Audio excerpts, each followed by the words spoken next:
At ngayon, ipapakita ko sa inyo ang aking teknik kung paano pakuha yung bara.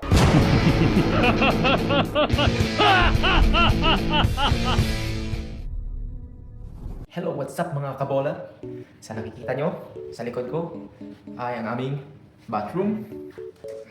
Alam nyo ba kung bakit nandito ako ngayon? Kasi ipapakita ko sa inyo ang bathtub namin. May bara. Meron siyang plug.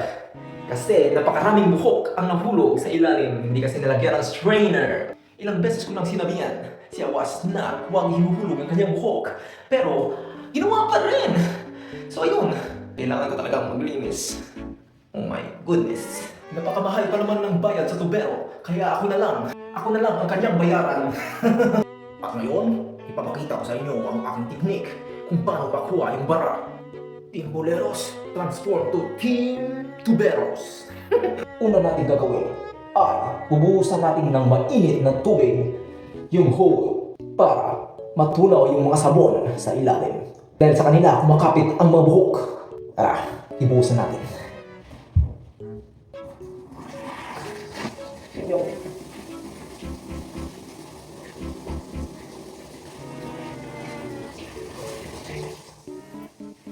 Yan bro, mahula. Tingnan mo.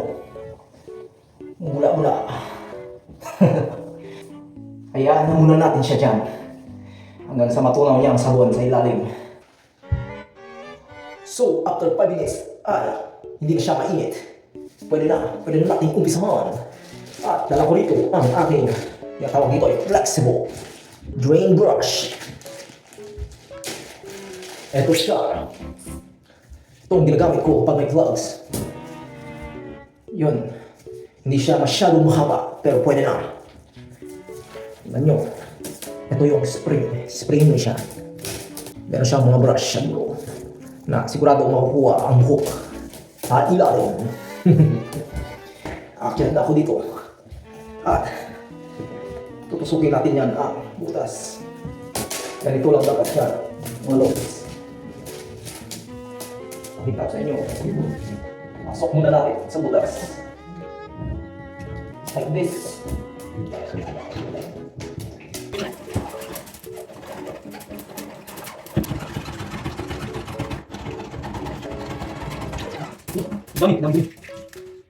Dami.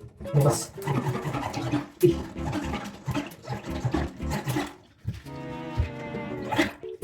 Ito kami. Ang ganito.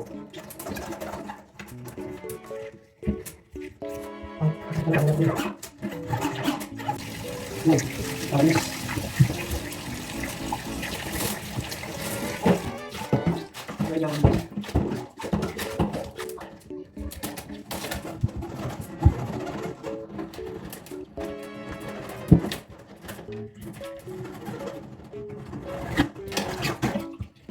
Ayaw ka na.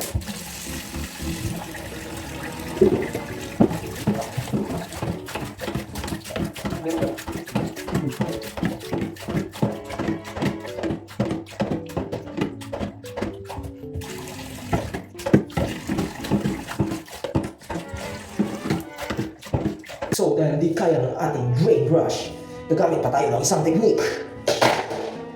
At gagamitan ko siya ng sink and drain on blocker.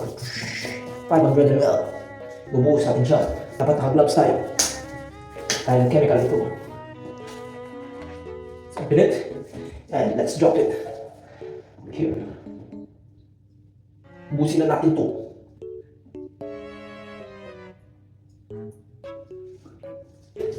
Yan na muna. Dahil hindi na kaya. Nagbunga agad. Paano natin ito? At nilinisin. Let's leave it there overnight. Bukas ay papalitan natin yan. Ngayon ay ipa-flash na natin yung binuhos nating drain gel kahapon. Let's go!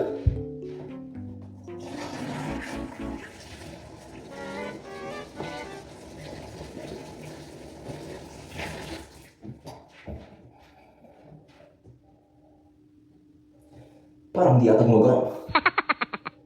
Tingnan nyo, parang na-dry na siya. At yun nga mga kabola, tingnan nyo at kuha ng kaniyang bara.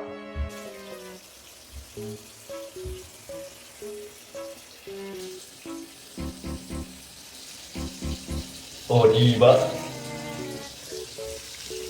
Wala nang bara.